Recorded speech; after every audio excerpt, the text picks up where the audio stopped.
ईशा जी, राजस्थान से। राधे राधे महाराज जी। महाराज जी, पहले शिव जी की भक्ति थी, माँ के साथ पूजा अर्चना करती थी। उनके दिवंगत होने के बाद जैसे श्री जी ने आपके द्वारा मुझे संभाल लिया, आज अगर मैं सही सलामत हूँ तो श्री जी की कृपा से। महाराज जी, कभी कभी सब कुछ छोड़कर भाग जाने का मन होता है, बहुत कहाँ अकेलापन लगता है। कहाँ भाग जाने का मन होता है? कहाँ भाग जाने का मन? दुकान पे आ जाऊं सब छोड़ के। तो क्या हो जाएगा? उससे क्या हो जाएगा? भक्ति का स्वरूप छोड़कर भागना नहीं है। जो परिस्थिति मिली जहां हो उसी में भक्ति करना है, छोड़कर भागना नहीं। वो एक अलग मार्ग है, निवृत्ति मार्ग। वो भगवान के द्वारा पहले से प्रदत्त होता है। ये ऐसे नहीं, कोई ऐसी भूल ना करे। हाँ, आओ दर्शन करो, सत्संग सुनो, फिर जाओ।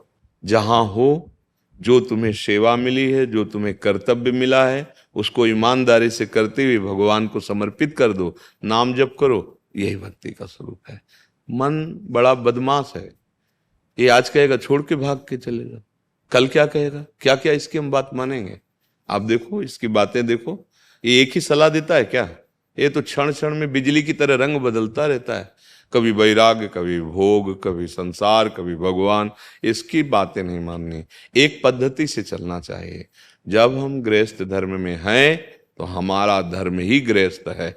अब हम उसमें रहते हुए परिवार के लिए जो सेवाएं हमारे लिए कर्तव्य हैं उनको हम भगवत भाव से करें और नाम जप करें, वो सेवाएं भगवान को समर्पित कर दें, बस भगवान प्राप्त हो जाएंगे। अकेलापन लग यहाँ दूसरा है कौन? सब अकेला ही है। यहां से जब जाओगे ना तो चाहे जितने व्यवहार बना लो, जब यही नहीं रहेगा तो दुनिया में लाखों का मेला जुड़ा, हंसा जब जब उड़ा तो अकेला उड़ा। तो ये तो बढ़िया है कि हमारा कोई है नहीं तो हमको रोना पड़ता, हमारा मन फंसता। बढ़िया है। अपने परम मित्र, अपने परम प्यारे भगवान को नहीं पहचानने के कारण ऐसा लगता है कि हम अकेले हैं। नहीं, आप ना अकेले थे, ना है, ना रहेंगे। वो आपके साथ हैं, आप उनको देख नहीं पा रहे। क्योंकि हमारी पार्थिव दृष्टि तो मुझे लगता है शरीरधारी कोई है तो मेरे पास है, अगर शरीरधारी नहीं तो नहीं है। नहीं, ऐसा नहीं है। शरीरधारी होते हुए भी नहीं है, लेकिन वो प्रगट में दिखाई नहीं देते। हर क्षण हमारे पास है, पक्का हर क्षण हमारे पास है। इसीलिए तो कहते हैं सत्संग सुनो, नाम जप करो और जैसा कहें वैसा चलो, जो शास्त्र और संतों की सम्मत वाणी है। भागने से कुछ नहीं मिलता, धोखा भी मिल सकता है। हम लो भागे, स्त्री शरीर है, कहीं ना कहीं तो आश्रय लेंगे, धोखा आपको लगेगा भगवान ने रक्षा नहीं की। ये क्या हो गया? ये क्या हो? जो अभी धाम के प्रति भाव है, निष्ठा है, उसमें भी फर्क पड़ सकता है। धर्म से चलो, जैसी हमारी परिस्थिति, जो हमें शरीर दिया, जो हमें कर्तव्य दिया, उसके अनुसार चलो। अगर मनमानी करोगे ना तो धोखा ही मिल जाएगा। क्योंकि माया का बड़ा विचित्र स्वरूप है और स्त्री शरीर है, एक व्यवस्था में चाहिए।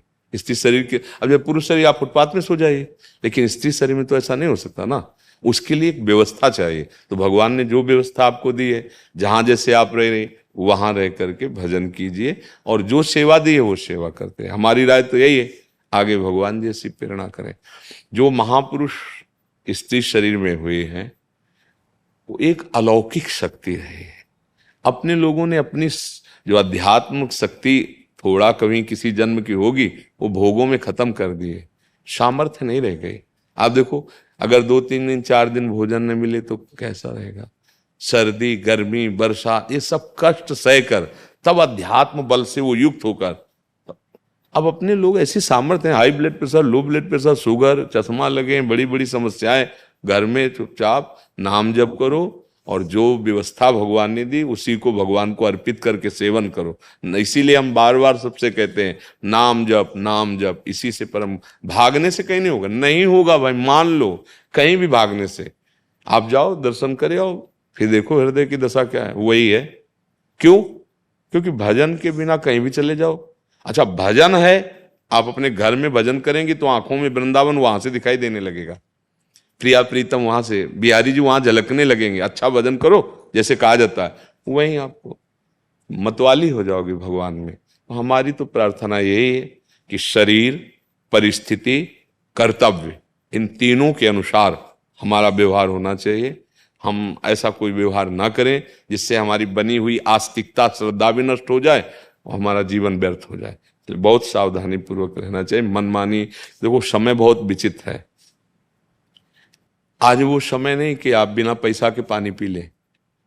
पानी, पहले जब गांव में बुजुर्ग लोग कहते थे, देखो भैया आगे समय आएगा कि पानी बिकेगा। बुद्धि खराब, पानी कोई बिकने की चीज है? आज दिखाई देता है, मात्र 40 वर्ष की पहले का आज दिखाई देता है आपको कहीं पानी नहीं मिलेगा। पैसा है तो पानी है नहीं। अब आप सोचो कैसे आज की क्या स्थिति है। पैसा है तो पानी है यार नहीं। भाई कुआं होते थे, हैंडपैप होते, चलाया हैंडपैप, पानी अब कहाँ है? सब खत्म, क्योंकि इतनी निचाई पर चला गया। भैया खास बात भजन है, भागना नहीं। तो कहते आप बाबा जी क्यों बन गए? हमारे भाग्य में लिखा था। भाग्य होता है पहले से लिख दिया गया कि तुम्हारे भाग्य में ये सेवा है, निवृत्ति मार्ग से चलो, तपस्या करते जगत मंगल करो। भगवान की प्राप्ति के लिए दो मार्ग हैं, एक है प्रवृत्ति जिसमें आप लोग हैं, और एक है निवृत्ति जिसमें हम लोगों को भगवान ने रखा है। इसलिए आप अपने धर्म का पालन करें, हम अपने धर्म का, तो दोनों पिता की प्रसन्नता का हेतु हो जाएंगे। एक बाप के ही तो बेटे हैं, गृहस्थ और विरक्त एक ही बाप के तो बेटे है ना। तो आपको वो सेवा मिले, मुझे ये सेवा मिले, हम अपनी सेवा से उनको प्रसन्न कर ले, आप अपनी सेवा से कर लो। आपको भागने की जरूरत नहीं है। बस मंगल में भगवान का नाम बड़ा अमृत है, हर समय उस जगह पर है तो मानो बहुत बड़ा पहरेदार है। हनुमान जी जानकी जी की स्थिति का वर्णन करते हैं, बोले नाम पाहरू दिवस निशि, रात दिन राम नाम का पहरा है जानकी जी के पास, रात दिन। तो अगर आप राम नाम, तो पहरेदार कितना जोर का है। आप कैसे कह सकती है मैं अकेले हूं? जब नाम है तो नाम ही वही है। तो इसलिए थोड़ा अध्यात्म को समझिए, भागने की जरूरत नहीं, जहां हो वहीं रह करके अपने कर्तव्य का पालन करते हुए नाम जप कीजिए। हमारी तो राय आगे जैसा भगवान आपको प्रेरित करें जी।